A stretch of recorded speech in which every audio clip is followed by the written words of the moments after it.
Happy birthday Devraj. ये सुनते ही देव ने पीछे मुड़कर देखा और उसकी आंखें फटी की फटी रह गई। इसलिए नहीं कि वो औरत फिर से गायब हो गई थी। देव हैरान था ये देखकर कि वो अपने रूम में नहीं था। वो अब एक बड़ी सी छत पर खड़ा था। छत के ठीक बीच में एक जलती हुई लालटेन थी। वहां बहुत सारे गमले भी थे, पर उनमें एक भी पौधा नहीं था। देव को उस छत से पूरा गांव दिख रहा था। गांव के घरों में रोशनी थी। देव हैरान था कि अभी वो अपने रूम में था, फिर अचानक से इस छत पर कैसे आ गया। ये मेरे साथ क्या हो रहा है? मैं यहां कैसे आ गया? तुम आए नहीं हो, तुम्हें यहाँ लाया गया है। देव के कानों में जैसे ही ये शब्द पड़े, उसने फौरन ही आवाज के डायरेक्शन में देखा। छत के आखिरी हिस्से में वही औरत खड़ी थी जिसका चेहरा जला हुआ था।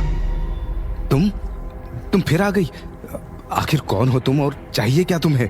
सवाल ये नहीं कि मैं कौन हूँ, सवाल तो ये है कि तुम कौन हो। मैं कौन हूं मतलब? मैं देव हूं। अपना नाम लेते ही देव को याद आया कि कुछ देर पहले रूम में इस औरत ने उसे देव नहीं, देवराज कहा था। तभी देव 2 कदम आगे आया और उसने सवाल किया, मेरा नाम तो देव है, फिर भी तुमने मुझे देवराज क्यों कहा था? और तुम्हें कैसे पता कि आज मेरा जन्मदिन है? देव के इस सवाल पर काले लिबास वाली वो औरत, जो असल में एक भटकती हुई आत्मा है, खामोश ही रही। देव के चेहरे से अपने नजरें हटाकर वो गांव की तरफ देखने लगी। तभी देव को लगा कि यही मौका सही है यहां से भागने का।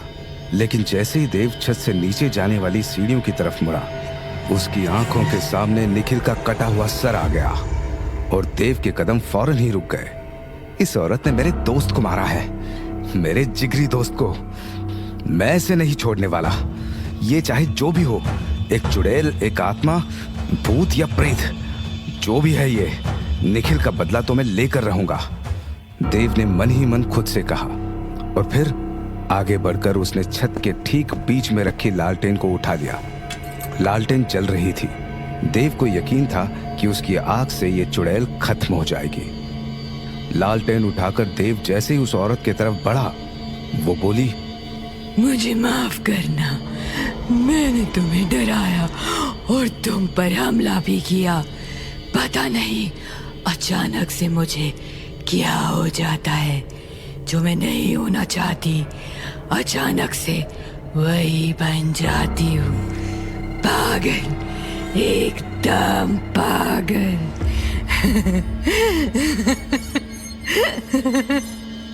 गांव की तरफ देखते हुए उस औरत ने जो कहा वो सुनकर देव रुक गया।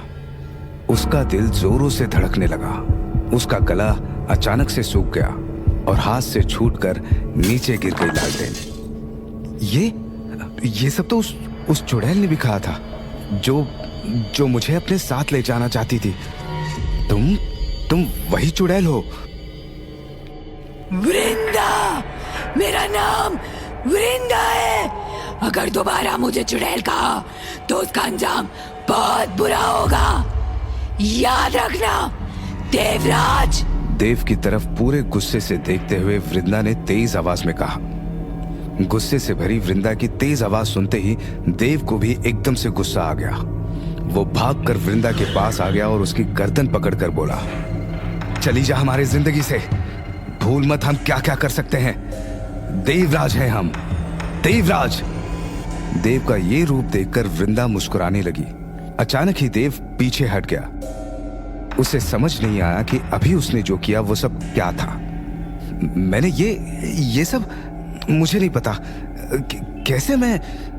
सही वक्त आने पर तुम सब कुछ जान जाओगे। अभी के लिए इतना जान लो कि ये सब एक हकीकत भी है और एक सपना भी। लेकिन इस सपने से जागने के बाद जिस किसी का चेहरा तुम सबसे पहले देखोगे, उस पर कयामत आएगी, कयामत। मतलब? देव ने हैरानी से पूछा। वृंदा ने कुछ नहीं कहा, बस एक नजर गौर से देव को देखा और फिर उसे पकड़कर एक ही झटके में छत से नीचे फेंक दिया। जमीन पर गिरते ही देव की आंखें खुल गई। वो अपने कमरे में ही सोया था। देव नींद से जागा और उसने सबसे पहले अपनी गर्लफ्रेंड अंजलि को देखा, जो ठीक उसके सामने खड़ी थी। उठ गए जनाब, खुल गई नींद तुम्हारी? देव की गर्लफ्रेंड अंजलि ने कहा। तभी निखिल की आवाज देव के कानों में पड़ी। यार बहुत गहरी नींद में सो रहा था तू। अंजलि और मैं कब से तुझे जगाने की कोशिश कर रहे हैं, लेकिन तू तो सही में घोड़े बेचकर ही सो गया। निखिल को सामने देखते ही देव पलंग से उतरा और उसने निखिल को गले से लगा लिया। फिर भर आए गले से बोला, तू ठीक है? शुक्र है तू ठीक है। मुझे लगा था कि मैंने तुझे। अरे मैं बिल्कुल ठीक हूं, मुझे क्या होगा? तूने फिर कोई बुरा सपना देखा क्या? सपना? वो हाँ, वो सपना था, देव ने धीरे से बुदबुदाते हुए कहा। तो मैंने जो भी देखा, जो भी हुआ, वो सब एक बुरा सपना था। लेकिन अगर सपने में दिखने वाली वो वृंदा की बात सच निकली तो फिर अंजलि खतरे में। आंखें खुलते ही मैंने अंजलि को देखा था। मन ही मन देव ने खुद से कहा।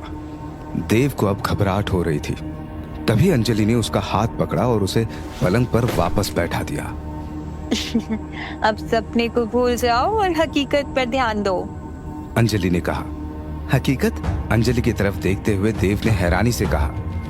तभी अंजलि मुस्कुराते हुए बोली, जी हाँ, हकीकत जो ये बता रही है कि आज तुम्हारा जन्मदिन है। अब सब भूल जाओ और बस केक कट करो। ये मैंने खुद अपने हाथों से बनाया है। देव ने केक कट किया तो निखिल और अंजलि ने हैप्पी बर्थडे सॉन्ग गाया। इस बीच देव को लगा कि उन दोनों की आवाज के अलावा एक तीसरी आवाज भी वहां है।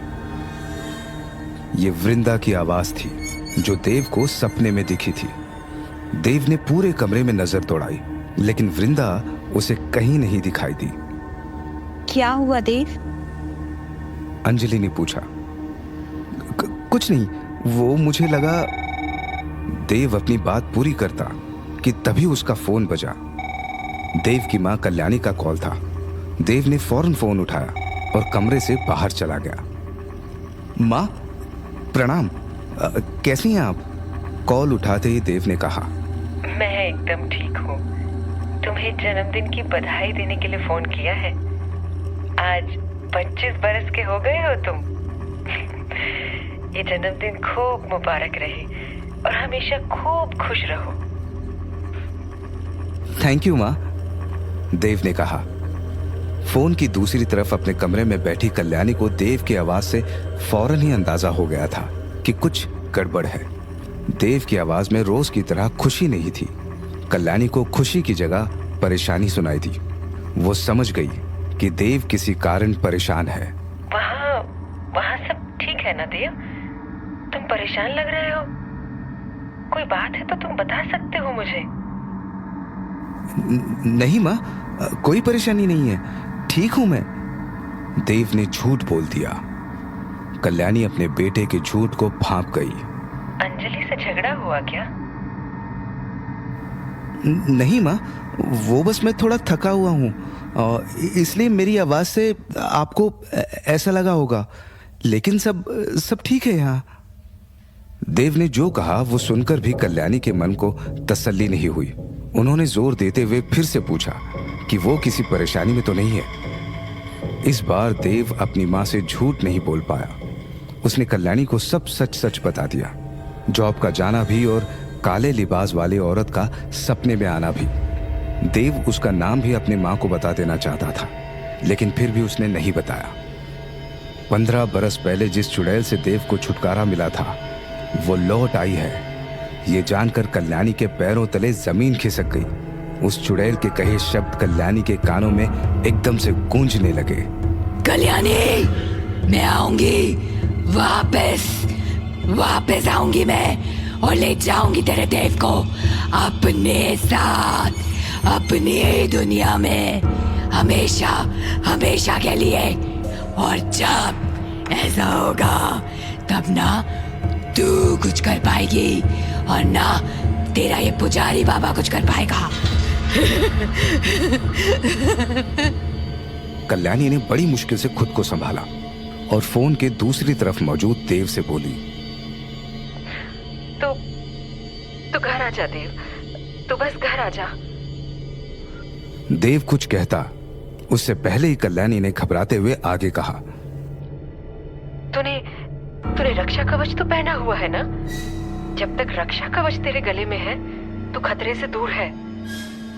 माँ के इस सवाल पर देव ने हाँ कह दिया, लेकिन सच तो ये था कि देव के गले में अब वो रक्षा कवच नहीं था और खतरा देव के बहुत पास खड़ा है।